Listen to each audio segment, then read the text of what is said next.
Namaskar. Welcome to another episode of Editorial. B.S. Yedurappa, the Chief Minister of Karnataka, resigned today. And now a couple of questions pops up. Why did B.S. Yedurappa resign? Was he willing to resign? He resigned out of his own free will, or was he asked to go? Who is going to be the next Chief Minister of Karnataka? Let's answer these questions. Let's talk about Yedurappa, his life, Karnataka politics. Let's get right into the show. B.S. Yedurappa, or BSY as he is popularly called, is a stalwart, BJP stalwart. You see, he should be given the credit of actually making BJP, giving inroads to BJP in Karnataka. He should be given credit to actually getting BJP into power in Karnataka. He should be given credit.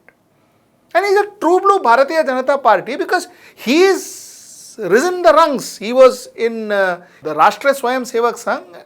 He was a Sarakarvaha, if I am not mistaken. He was a secretary in Rashtriya Swayam Sevak Sangh, RSS. He grew he joined Jan Sangh and then Bharatiya Janata Party. So he has done he has walked the whole 9 yards. So he is a true blue Bharatiya Janata Party worker leader. He worked very hard for Bharatiya Janata Party in Karnataka. He got Bharatiya Janata Party to power in 2008. In 2007, 2006, he had some kind of a tie-up with the JDS, Janata Dal Secular at that point in time, Deve Gowda and his son Kumaraswamy. But 2008, he came, he bought Bharatiya Janata Party into Karnataka with a resounding victory. So, very popular leader, fabulously popular leader, mass leader. He is said to be the biggest leader, the tallest leader amongst Lingayats in Karnataka. And we'll talk about Lingayats and the caste in Karnataka. We'll talk about that. But that's what Yedurappa was. 2011 he was into some corruption charges. 2016, I think he was acquitted of all those corruption charges. And Yedurappa resigned from Bharatiya Janata Party in 2012, started his party called the Karnataka Janata Paksha, he started in 2012, and joined back Bharatiya Janata Party in 2014 because Bharatiya Janata Party realized that without Yedurappa they cannot win Karnataka, and Yedurappa also realized that akela nahi kar payega, alone I will not be able to do it. So therefore they came back, they merged back again. Now Yedurappa was made the chief minister because Amit Shah and Narendra Modi didn't have much of choice. Initially, they had no problems with Yedurappa because they had not worked much with Yedurappa during 2014. But as things progressed, Yedurappa, mind you, had won the Lok Sabha election in 2014. He was in Lok Sabha. It's only in 2018 that he came back and fought the assembly elections in Karnataka. We'll come to that. But 2014, let me tell you, Narendra Modi and Amit Shah had a fairly decent relationship with Yedurappa, but as things progressed, Yedurappa started proving that he had a mind of his own. He started proving that, this high command thing, will not work with him. 2018, he became the chief minister of Karnataka. Of course, he couldn't last. It lasted for 6 days. He didn't have enough support on the floor of the house. And 2019, he came back to power by, splitting some Congress MLAs from JDS MLAs and all that. He came back to power 2019. From 2019 July, he was the chief minister of Karnataka. Now, that is when Narendra Modi and Amit Shah realized that, this gentleman is kind of, is not a one who's going to listen to the high command. He had a mind of his own. So basically, the independent nature of Yedurappa was something that the high command was not very comfortable with. Yedurappa would not necessarily listen to everything what the high command says, long and short of it. Now, why now? Now because there is a rule in Bharatiya Janata Party that after 75 you don't take up a important job. You are either Margadarshak or you are sent to Raj Bhavans. So, the fact remains that Yedurappa is 78 and he is still the chief minister. So, obviously, the narrative that is given out is, listen, at 78, rule is 75, not more than 75. 78, you are the chief minister, so you have to go. That's the narrative that is given out. But the fact remains that, you see, very, very strangely, this is the second year of Yedurappa, which means he was made the chief minister not at 75, he was made the chief minister at 76.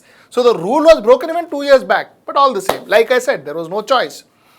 Now, the fact is, Yedurappa came out and said, listen, you know what, I am okay, I am fine, I don't want to, I am thankful to my leaders like Prime Minister Narendra Modi, JP Nadda and Amit Shah, because they have given me opportunity, so much opportunity, I got to grow and all of that. He gave a very emotional speech, but is he actually relinquishing his seat? Is he actually being told, okay, you resign, so he just came and said, okay, I am resigning? Is that what has happened? That may not have happened the way he is sounding. Because a few days back, the seers of Lingayat community, the top seers of Lingayat community, they all had rallied around him saying that you can't resign because we are there with you, we are backing you.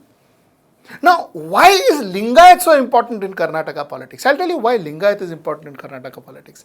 Lingayats are important in Karnataka politics because Lingayat is around 17% of the voters in Karnataka. And the fact is, almost around 35 to 40% of votes, of seats, are controlled by the Lingayats. 35 to 40% of Karnataka seats are controlled by the Lingayats.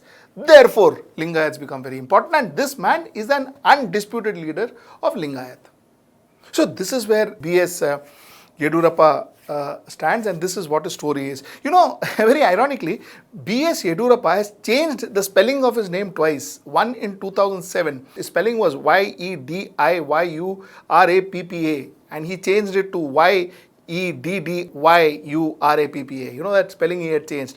Then again, he changed the spelling back to his old spelling, from Yeddyyurappa to Yeddiyurappa. So he changed the spelling twice according to astrology or numerology or whatever logic.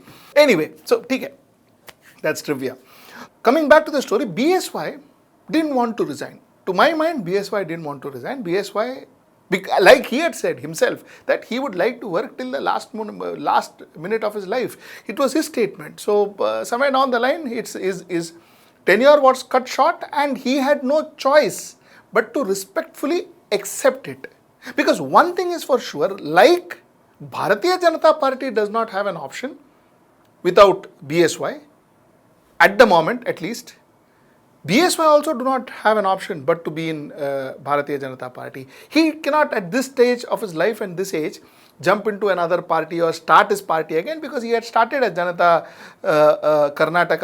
Janata Paksha and it didn't quite work. So it is basically both need each other at this point in time. So Bharatiya Janata Party offered him a decent exit, and he at the moment has accepted this exit very decently and very graciously, and with all nice speech and all, he has moved out, or he has put in his resignation. He is supposed to be a caretaker chief minister till the next chief minister is announced. Now let us go to our next question as to who is going to be the next chief minister. There are a couple of names. Prahlad Joshi, one name.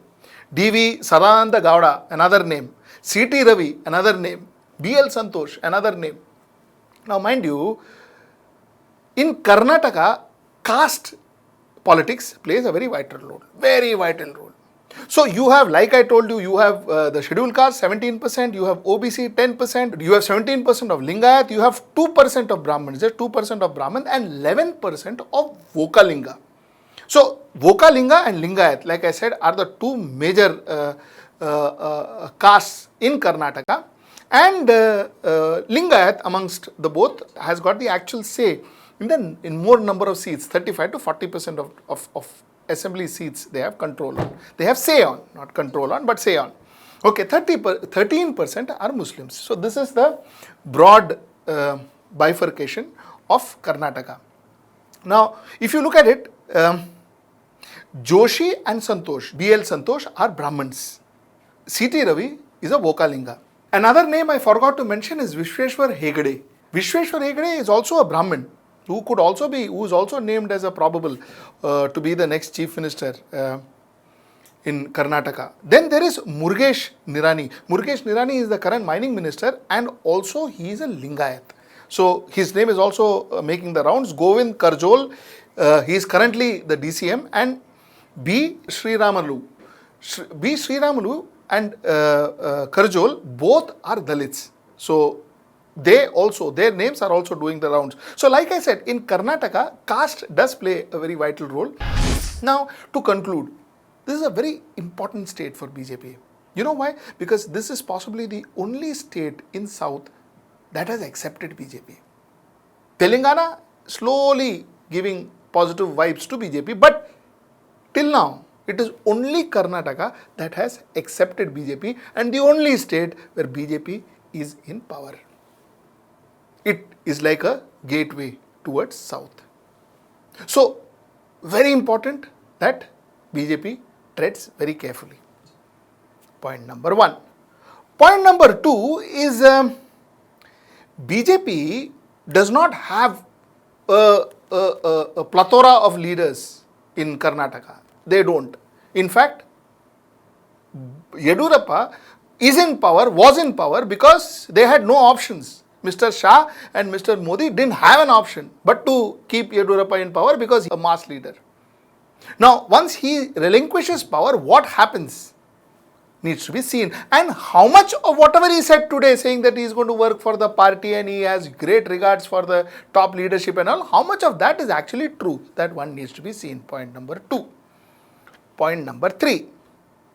You see, it is constantly seen that chief ministers who have a voice of their own, who have a mind of their own, who takes decisions or who may not necessarily listen to everything that the central command or the high command of Bharatiya Janata Party says, are not seen very favorably. We saw that with Yedurappa, we saw that with Yogi Adityanath. Yedurappa, the high command won because Yedurappa resigned today. With Yogi Adityanath, they couldn't win. Yogi Adityanath stood his grounds and it was difficult for Yogi Adityanath to be shaken from Uttar Pradesh. That being said, of course, Yogi Adityanath had the age on his side. Yedurappa didn't. Yedurappa is 78. So to that extent, yes. But if you remove the age factor, both were almost the same. You know, even Yedurappa had made rounds with Prime Minister Narendra Modi and actually shown whatever he had done and how he performed and all of that. Like the same way like Yogi Adityanath had gone to Delhi and showed his report card. So both of them did most of it. But the fact remains that, like I said once again, Yedurappa gone, Yogi stayed. So that's point number 3. And the last but not the least is somewhere down the line, this high command business was seen in Congress and it's still seen in Congress. Look at Captain Arminder Singh. It is still the high command. You have a voice of your own, the high command comes and disrupts it. This was seen in Congress a lot. Now it is very evident in Bharatiya Janata Party. So this is what I had to talk to you about Mr. BSY's resignation. Till I see you next time. Namaskar.